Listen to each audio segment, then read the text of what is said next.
नमस्कार, खास खबर में आपका स्वागत है। मैं हूं आपके साथ लक्ष्मी। बुलेटिन की शुरुआत करेंगे बड़ी खबर के साथ। जींद से बड़ी खबर, सिविल अस्पताल हो रहा है जर्जर। करोड़ों की लागत से बना अस्पताल 4 साल में जर्जर हो गया है। अस्पताल की दीवारों में आ रही है सीलन। बड़ी खबर आपको बता रहे हैं, इतने कम समय में अस्पताल की स्थिति जर्जर। स्वास्थ्य विभाग ने पीडब्ल्यूडी विभाग को लिखा है पत्र। बड़ी खबर आपको बता रहे हैं, जींद से सिविल अस्पताल हो रहा है जर्जर। करोड़ों की लागत से बना अस्पताल 4 साल में हुआ जर्जर। अस्पताल की दीवारों में आ रही है सीलन। स्वास्थ्य विभाग ने पीडब्ल्यूडी विभाग को पत्र लिखा है। अस्पताल की दीवारों में सीलन की समस्या इतने कम समय में उत्पन्न हो गई है। सिविल अस्पताल की स्थिति जर्जर है। करोड़ों की लागत से बना ये अस्पताल 4 साल में, महज 4 साल में स्थिति इसकी इतनी खराब हो गई है कि सीलन की समस्या उत्पन्न हो गई है। बड़ी खबर आपको बता रहे हैं, जींद से सिविल अस्पताल, जींद के सिविल अस्पताल स्थिति जर्जर। करोड़ों की लागत से बना अस्पताल 4 साल में हुआ जर्जर। अस्पताल की दीवारों में आ रही है सीलन। स्वास्थ्य विभाग ने पीडब्ल्यूडी विभाग को लिखा है पत्र। अस्पताल की दीवारों में सीलन की समस्या इतने ही कम समय में उत्पन्न हो गई है। ये तस्वीरों में आप देख सकते हैं, ये सिविल अस्पताल की तस्वीरें आपको दिखा रहे हैं। देख सकते हैं आप, दीवारों में सीलन की समस्या उत्पन्न हो गई है। करोड़ों की लागत से बना ये अस्पताल और इतने कम समय में सीलन की समस्या हो रही है। ये तस्वीरें आपको लगातार दिखा रहे हैं। जींद से खबर है, जहां सिविल अस्पताल में सीलन की समस्या उत्पन्न हो गई है। करोड़ों की लागत से बना ये अस्पताल और इतनी जल्दी, इतने कम समय में सीलन की समस्या उत्पन्न हो गई है। हालांकि स्वास्थ्य विभाग ने पीडब्ल्यूडी विभाग को शिकायत दी है, लेकिन अभी तक इस पर कोई कार्रवाई नहीं है। इसके ऊपर कोई बात नहीं कही गई है।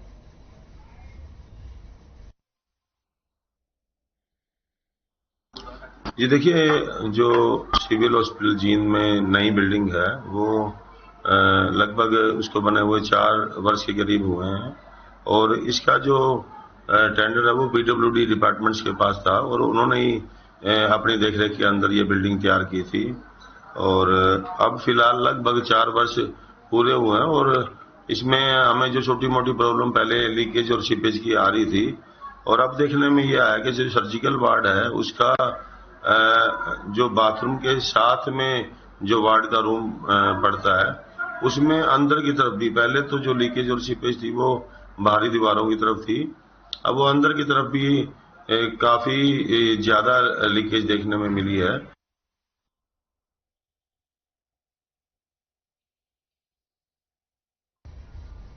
जींद से आपको एक खबर बता रहे हैं और साथ ही सिविल अस्पताल की तस्वीरें भी आपको दिखा रहे हैं। जींद के सिविल अस्पताल की स्थिति बद से बदतर होती जा रही है। महज 4 साल में करोड़ों की लागत से बना यह अस्पताल, इसकी स्थिति अब खराब होती जा रही है।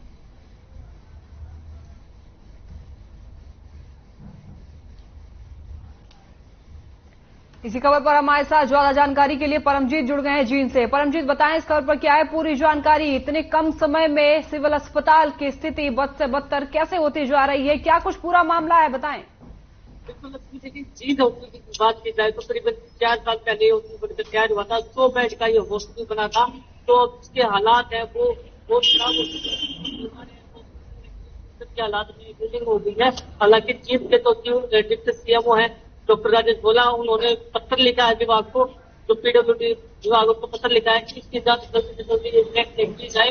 और ये 4 साल पहले जो है बना था, तो 4 साल हो गया है, तो तभी ये मामला अवरोध करवा गया है। जी लक्ष्मी। परमजीत, महज 4 साल में लीकेज की समस्या उत्पन्न हो गई, किसकी लापरवाही मानी जाएगी इसमें? बिल्कुल लक्ष्मी, देखिए लगातार अभी बारिश का मौसम चला हुआ था, सीधे चला हुआ था, तो जिसके चलते जो दीवारें हैं वो सिलने लगी, जो ऊपर की जो छतें हैं उनमें पानी जो है आने लगा, यानी कि पानी मरने लगा। तो तमाम तरह की जो दिक्कतें हैं वो यहाँ पे बनी हुई है। नहीं, अभी 4 साल पहले ये हॉस्पिटल बनकर तैयार हुआ था, तो सभी जो दीवारें हैं वो सिलने लगी हैं, पानी की जो व्यवस्था है उनकी तरफ से। और हालांकि देखिए, जो यहाँ के उच्च अधिकारी हैं, डिप्टी राजेश बोला, डिप्टी सीएमओ, उनका सब पर कहना है कि अभी हमने जो विभाग को पत्र लिखा है, जल्दी से जल्दी जो है विभाग से इस पर जो है कार्रवाई करेगा। परमजीत, आपको यहाँ पर रोकना चाहूंगी, अभी हमारे साथ जुड़ गए हैं डिप्टी सीएमओ जुड़ गए हैं डॉक्टर भोला। डॉक्टर साहब, आपका बहुत बहुत स्वागत है हर खबर पर। जी नमस्कार जी, प्रणाम। सर, आपसे पूछना चाहूंगी कि सिविल अस्पताल की स्थिति इतनी ज्यादा खराब हो गई है महज 4 साल में, क्या इसकी शिकायत आगे दे दिया गया है अधिकारियों को? क्या कुछ पूरा मामला है, बताएं। जी देखिए, इसमें इतने थोड़ा सा प्रॉब्लम ये आ रही थी कि हमारे यहाँ सिविल हॉस्पिटल में 2 बिल्डिंग है, पुरानी और नई। पुरानी बिल्डिंग लगभग 50-40 वर्ष पुरानी है और नई बिल्डिंग का निर्माण लगभग 4 साल पहले हुआ था और उसमें पीडब्ल्यूडी विभाग द्वारा इसका बजट और निर्माण किया गया था। तो इसमें थोड़ा बहुत पहले आउटर एरिया में लीकेज सीपेज थी और अब जो है लगभग पिछले 1 महीने या 20 दिन से हमारी जो इंटरनल लीकेज है वो भी शुरू हुई है, जिसके बारे में हमने टेलीफोन पे एसडीओ पीडब्ल्यूडी और पता चाल के माध्यम से भी उनको इन्फॉर्म किया है और वो अभी इस पे अमल कर रहे हैं। देखते हैं कि ये मतलब आने वाले 2-4 दिनों में ठीक हो जाए, क्योंकि 5 साल तक निर्माण करने वाली जो संस्था होती है, सारा जो इसका देखभाल और देखरेख है वो उसी विभाग के पास यानी पीडब्ल्यूडी के पास ही होती है। तो हमने इसके लिए संपर्क साधा है और उच्च अधिकारियों को इन्फॉर्म भी किया है। डॉक्टर भोला जी, क्या आपकी शिकायत देने के बाद पीडब्ल्यूडी विभाग ने इस मामले पर संज्ञान लिया है? जी, एक बार उन्होंने अपने जेई को भेजा था और उसकी मेरे से मुलाकात नहीं हुई, लेकिन अभी तक उस समस्या का समाधान नहीं हो पाया। उन्होंने विजिट जरूर किया। और अगर लीकेज की समस्या को देखा जाए और अगर ये कहा जाए कि आपात स्थिति में अगर कोई समस्या उत्पन्न हो जाती है तो स्वास्थ्य कर्मियों के तरफ से क्या कुछ तैयारियां की गई हैं मरीजों के लिए, ताकि आपात स्थिति में मरीजों को? देखिए, वो जो हमारी जो इंटरनल लीकेज है वो बाथरूम के साथ बने हुए नई बिल्डिंग के 2nd फ्लोर के सर्जिकल वार्ड में एक रूम में है, अभी एक कमरे में। तो वो अगर रूम हमें खाली भी करना पड़े, जिसमें कि 6 या 8 बेड होते हैं, तो सर लीकेज समस्या के अलावा और कोई क्या क्या समस्या आई है अस्पताल में? जी, बिल्डिंग को लेकर के तो आउटर एरिया में सीपेज थी और एक कमरे में लीकेज हो रही है। बस यही नए निर्माण में दिक्कत आई है और ये 5 साल तक उन्हीं के पास लीकेज है। सर, ये जानना चाहूंगी कि आप कब से उस अस्पताल में हैं और कब से आप ऐसी समस्या को देख रहे हैं कि कब ऐसी समस्या की शुरुआत? जब से नई बिल्डिंग का निर्माण हुआ था 5-4 साल से, तब से मैं यहाँ डीएमएस डिप्टी मेडिकल सुप्रिटेंडेंट की सीट पे हूँ और अब समस्या पिछले 15-20 दिनों से हमें ये लीकेज की आ रही है और इसके बारे में हमने उच्च अधिकारियों और कंसर्न विभाग को इन्फॉर्म कर दिया। डॉक्टर भोला जी, क्या अस्पताल निर्माण में अच्छे सामग्री का इस्तेमाल नहीं किया गया या कुछ ऐसे देखिए, निर्माण के टाइम पे मैं यहाँ था नहीं, उसके बारे में तो मैं कमेंट्स नहीं कर सकता कि पीडब्ल्यूडी विभाग स्वयं देख रहा था उसको, तो उसके बारे में मैं अपनी तरफ से नहीं कह सकता। डॉक्टर भोला जी, बहुत बहुत शुक्रिया हमारे साथ जुड़ने के लिए।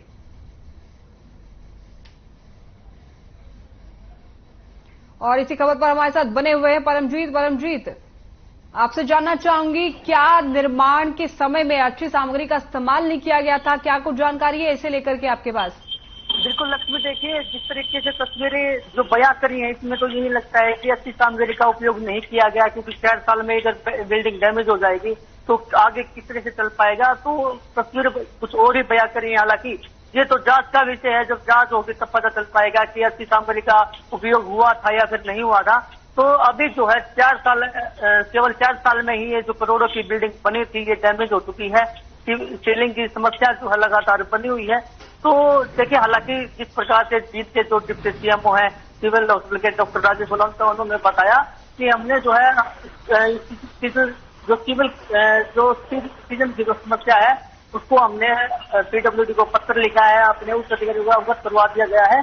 तो अभी जो है इस पर कार्रवाई होगी। हालांकि ये तो देखने वाली बात होगी कब जाके जो है इस पर कार्रवाई होती है, लेकिन ये जो समस्या है जो कि जो बनी हुई काफी पिछले, हमने भी जो है एक बार फिर ये खबर दिखाई थी, तो करीबन 1 साल से ये समस्या जो कि तो बनी हुई है, अभी तक इस पर कार्रवाई नहीं हुई है, लेकिन ये तो आने वाला टाइम बताएगा आखिर कब इस पर कार्रवाई होती है। जी लगती है, क्या अस्पताल की देखरेख करने का जिम्मेवारी नहीं है किसी के पास परमजीत? देखिए, यहाँ का जो सीएमओ है वो प्रिंसिपल, ये जो मेडिकल का प्रिंसिपल होता है, तो उन्होंने साफ तौर पर देखा है, वो देख रेख करते हैं बिल्डिंग की, क्योंकि सीएमओ के अंडर होता है पूरा हॉस्पिटल। तो उनका लगातार वो दौरे भी करते रहते हैं, तो उच्च अधिकारियों को अवगत भी करवाया गया है। तो जींद के जो सिविल सर्जन है मनसुख काकजान, उन्होंने भी समय समय पर उच्च अधिकारियों को अवगत करवाया है कि बिल्डिंग डैमेज हो चुकी है, थोड़ा इस पर ध्यान दीजिए, इसका काम है जो वो करवाइए। तो उच्च अधिकारियों को अवगत करवा दिया गया। हालांकि अभी जो है पत्र पीडब्ल्यू की तरफ से लिखा भी गया है। जी परमजीत, क्या आपने मरीजों से बात की है? वहां के आसपास के लोग जो वहां पर गए हो, उन्होंने अंदर से स्थिति देखी हो, हालत देखा हो वहां अस्पताल के? बिल्कुल लक्ष्मी, देखिए मरीजों का भी ये कहना है कि जिस प्रकार से अभी 4 साल भी पहले ये बिल्डिंग बनकर तैयार हुई थी, तो अभी इतनी जो है समस्या नहीं आनी थी, क्योंकि मरीजों को भी खतरा रहता है कहीं ऊपर से कुछ मलबा वगैरह ना गिर जाए जिससे उनको चोट लगने का ना हो। तो मरीजों का साफ तौर पर कहना है कि इसकी जो है अच्छी तरीके से मरम्मत करवाई जाए ताकि किसी प्रकार की कोई दिक्कत ना आए। हालांकि देखिए लक्ष्मी, पिछले 2 दिन की अगर बात की जाए तो पैरासीटामोल की दवाइयां हॉस्पिटल से खत्म हो गई थी, जो टेटनस्टैटिक है वो नहीं मिल रहा था। तो मरीजों को जो है बाहर से दवाइयां लेने को जो मरीज है वो मजबूर थे। तो जो मरीज आते थे उनको ग्लूकोज लगाकर जो उनका ट्रीटमेंट किया जाता था। तो अभी करीबन देखिए 2 दिन पहले का ये बात है, और अभी जो है सिविल हॉस्पिटल दवाइयां मिलना शुरू हो गई है, क्योंकि लगातार हर खबर न्यूज चैनल इस खबर को प्रमुखता से दिखा रहा है। तो इस खबर का असर भी जो है हुआ है। तो अब जो है कहीं ना कहीं इसमें मरीजों को राहत मिलती नजर आ रही है। परमजीत, पानी की लीकेज की समस्या के अलावा और क्या क्या समस्याएं हैं इस अस्पताल में? देखिए मेन समस्या तो डॉक्टरों की है। डॉक्टर की काफी कमी है। 58 डॉक्टर है, 58 पोस्ट है, 15 डॉक्टर है। हालांकि अभी 24 डॉक्टर नहीं नियुक्त किए थे, लेकिन अभी उन्होंने कोई 4 डॉक्टर ने ज्वाइन किया है। कुछ ऐसे डॉक्टर हैं जो लंबी छुट्टी पर चले गए। 2-3 डॉक्टर ऐसे हैं, जैसे सर्जन है, आई स्पेशलिस्ट है, तो वो यहाँ पे नहीं है। तो जो मरीज है उनको काफी परेशानी का सामना करना पड़ता है, क्योंकि लगातार जब मरीज यहाँ पे दवाई लेने के लिए आते हैं, जैसे कोई ऑपरेशन होता है, उसको सिविल सर्जन की जो है सर्जन की जरूरत पड़ती है। तो सर्जन अभी छुट्टी पे चला हुआ है, लंबी छुट्टी पे है करीबन। तो जो 3-4 डॉक्टर हैं वो लंबी छुट्टी पर गए हैं। तो इसके कारण जो है मरीजों को काफी परेशानी का सामना करना पड़ता है। जी लक्ष्मी। परमजीत, बहुत बहुत शुक्रिया आपका इस खबर पर जुड़ने के लिए और विशेष जानकारी देने के लिए। चलिए बढ़ते हैं आगे, रुक कर लेते हैं दूसरी बड़ी खबर की। मानेसर और गुरुग्राम में किसानों की महापंचायत में किसान नेता करेंगे संबोधित। किसान नेता राकेश टिकैत, गुरनाम सिंह होंगे शामिल। कई राज्यों के किसान नेता इस महापंचायत में शामिल होंगे। महापंचायत में किसान नेता करेंगे संबोधित। किसान नेता राकेश टिकैत, गुरनाम सिंह इस महापंचायत में शामिल होने वाले हैं। कई राज्यों के किसान नेता इस पंचायत में होंगे शामिल। बड़ी खबर आपको बता रहे हैं, मानेसर और गुरुग्राम में किसानों की महापंचायत में किसान नेता करेंगे संबोधित।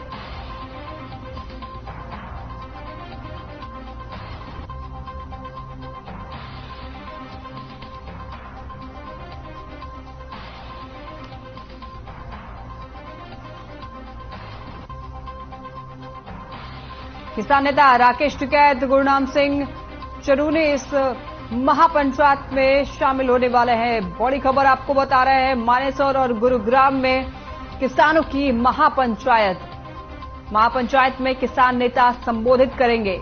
किसान नेता राकेश टिकैत, गुरनाम सिंह चरूनी भी इसमें शामिल होने वाले हैं। कई राज्यों के किसान नेता भी इसमें शामिल होंगे। कई अहम मुद्दों पर इस महापंचायत में बातचीत की जाएगी। बड़ी खबर आपको बता रहे हैं, मानेसर और गुरुग्राम में किसानों की महापंचायत। किसान नेता राकेश टिकैत, गुरनाम सिंह चरूनी भी इसमें शामिल होंगे। कई राज्यों के किसान नेता इस महापंचायत में शामिल होंगे। बड़ी खबर आपके सामने, मानेसर और गुरुग्राम में किसानों की महापंचायत में किसान नेता करेंगे संबोधित। किसान नेता राकेश टिकैत, गुरनाम सिंह चरूनी भी इसमें शामिल होंगे। बड़ी खबर मानेसर और गुरुग्राम से, आसपास क्षेत्र के किसान भी इसमें शामिल होने वाले हैं और साथ ही महिलाओं की भी कमी नहीं रहेगी। महिलाएं किसान भी वहां पर अपनी उपस्थिति दर्ज कराएंगी। बड़ी खबर आपके सामने, महापंचायत में किसान नेता संबोधित करेंगे। कई राज्यों के किसान नेता होंगे शामिल।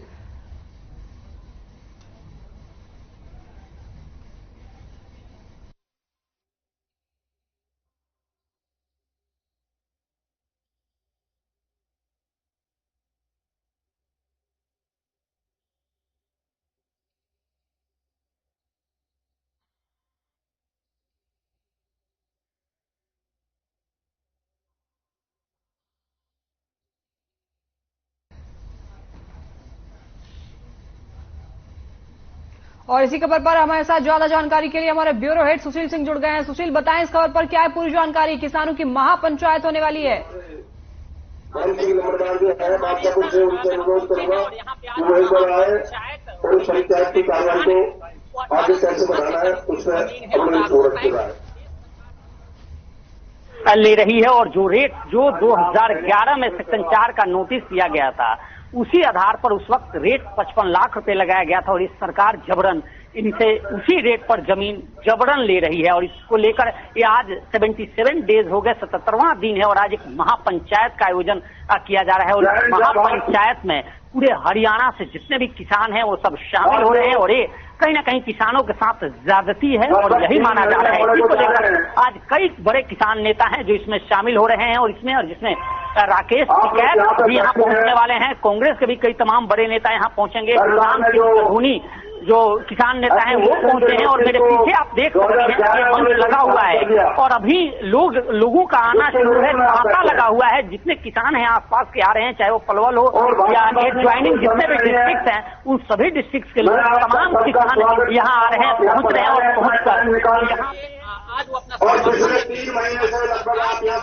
किसानों ने बिगुल फूका है, उसको लेकर अपनी बात करेंगे। हमारे साथ है किसान नेता भी मौजूद हैं और ये प्रदीप जी हैं, प्रदीप यादव हैं, हिमानेश्वर नहीं है और ये धरना कर रहे हैं लोग लगातार। और क्या कुछ लीगली है ये बताएंगे। सबसे पहले धरना और आज के कार्यक्रम के बारे में बताएंगे। आज ये धरना प्रदर्शन और इसमें हम किसान सभी एकजुट है। कोई हम सरकार की योजना हमें बचाव करने की, किसानों को पाड़ने की। वजह क्या है, एक बार जरा समझाइए दर्शकों को, क्योंकि जो लोग देख रहे हैं हमारे दर्शक, आखिर वजह क्या है धरना के पीछे और एक किस तरह से कब सेक्शन का नोटिस दिया गया था और क्या है। जमीन 18 थे ठहरावन की है सेक्शन 4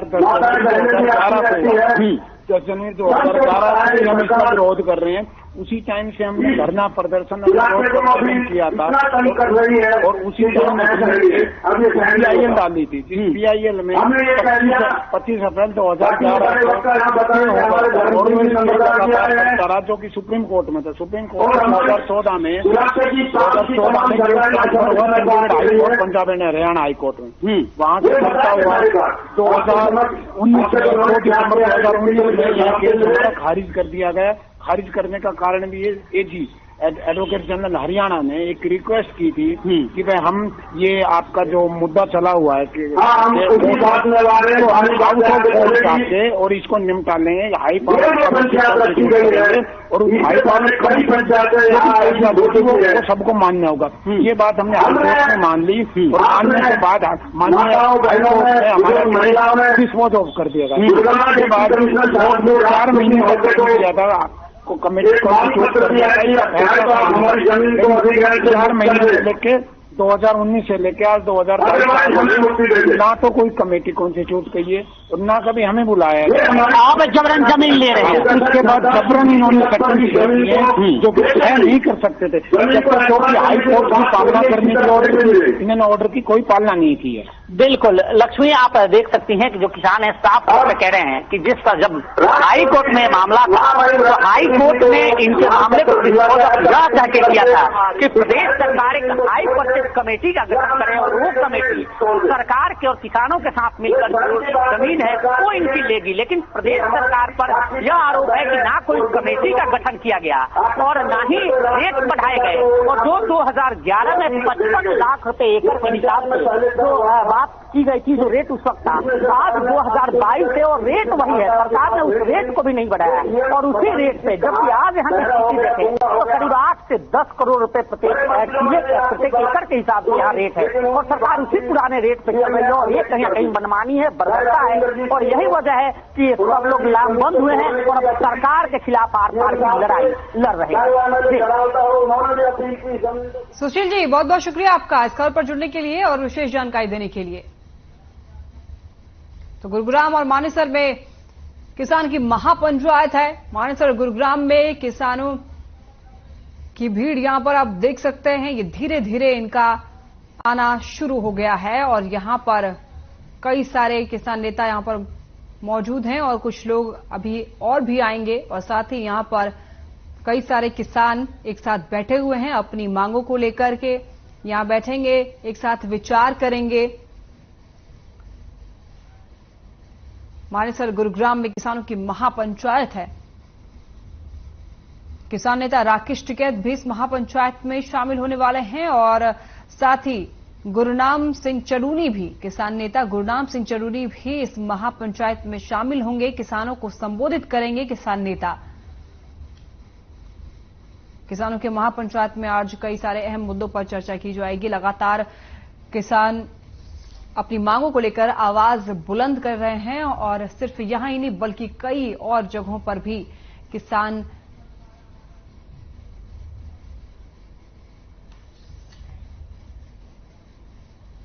एक बार दोबारा हमारे साथ जुड़ गए हैं सुशील, हमारे ब्यूरो हेड, दोबारा वहीं से गुरुग्राम से। उनसे जानेंगे और क्या कुछ ज्यादा जानकारी है। सुशील बताएं। बिल्कुल, देखिए किसान महापंचायत हो रही है।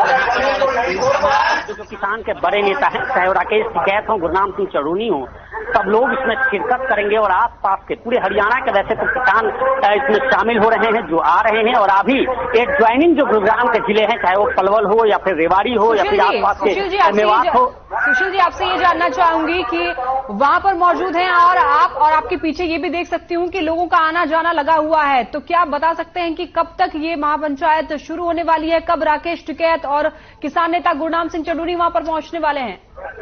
देखिए 12 बजे का समय दिया गया है लोगों को और 12 बजे जो बड़े नेता हैं वो आएंगे। और अभी भी आप देख सकते हैं कि पीछे करीब हजारों की संख्या में किसान जो हैं वो एकत्रित हो रहे हैं और जत्था के जत्था किसान जो हैं वो कंटिन्यू आ रहे हैं। गुरुग्राम समेत अलग जिलों से भी आ रहे हैं, हरियाणा के तमाम जिलों से यहाँ शिरकत कर रहे हैं और ये आना अभी शुरू है। और माना जा रहा है कि 1 बजे के आसपास जो बड़े नेता हैं वो यहाँ पहुंचेंगे, चाहे गुरनाम सिंह चडूनी हो, योगेंद्र यादव हो, तमाम बड़े नेता यहाँ पहुंचेंगे और फिर इनकी जो जेन्युइन समस्या है, जिन मुद्दों को लेकर लगभग 77 दिनों से ये धरना दे रहे हैं, प्रदर्शन कर रहे हैं, उनको कहीं ना कहीं बल मिलेगा और सरकार के खिलाफ जो आर पार की लड़ाई है उसको समर्थन करेंगे। जी बिल्कुल सुशील जी, और ये भी देख पा रही हूँ इन तस्वीरों में कि वहां पर महिलाएं भी मौजूद हैं। बिल्कुल सही कहा लक्ष्मी आपने। ये देखिए प्रदर्शन किसान आंदोलन हमने जब देखा, उससे पहले भी जब हमने देखा था केंद्रीय नीतियों के खिलाफ, और आज भारतीय जनता पार्टी की, हरियाणा सरकार की ये किसान नीति के खिलाफ जो प्रदर्शन हो रहे हैं और जिस तरह से लामबंदी दिख रही है उसमें साफ दिख रहा है कि महिलाओं की भूमिका भी कम नहीं है और महिलाएं भी लगातार आ रही है। अभी मेरे सामने मैंने जब देखा कि ट्रैक्टर में सवार होकर सैकड़ों की संख्या में महिलाएं जत्थे के जत्थे आ रही हैं और केवल गुरुग्राम ही नहीं बल्कि हरियाणा के दूसरे पार्ट से जब किसान नेता यहाँ पहुंच रहे हैं तो उनके साथ महिलाएं भी शामिल है और वो भी बराबरी की हकदार हैं इस प्रदर्शन में, इस धरना में। और कहीं ना कहीं उनकी भी डिमांड है कि सरकार उनको उजारने की जो एक कोशिश कर रही है उसको लेकर वे भी लामबंद है और बराबरी की लड़ाई लड़ रही है। सुशील जी, इस महापंचायत में किन किन अहम मुद्दों पर बातचीत की जाएगी, जल्दी से कुछ शब्दों में बता दें। बिल्कुल, देखिए 1810 एकड़ का ये पूरा मामला है और सरकार को कैसे झुकाया जाए, एक बिंदु अगर मैं आपको बताऊं, एक पॉइंट बताऊं तो एक ही है कि सरकार कैसे झुके। और अगर इनकी जमीन को ले रही है तो जो मुआवजा इनकी डिमांड है कि आज के का जो रेट है उस हिसाब से इन्हें मुआवजा मिले तब जाकर ये जमीन देंगे। और अगर सरकार उस पर राजी नहीं है तो ये अपनी जमीन को नहीं छोड़ेंगे, इसके लिए चाहे कुछ भी क्यों न करना पड़े। और यही एक मकसद है और मुझे लग रहा है कि इसी पॉइंट को लेकर ये लामबंदी और प्रदर्शन और धरना सब कुछ जारी है। जी बहुत बहुत शुक्रिया आपका सुशील जी हमारे साथ जुड़ने के लिए और विशेष जानकारी देने के लिए। चलिए फिलहाल के लिए बुलेटिन में बस इतना ही। आप देखते रहे हर खबर। नमस्कार।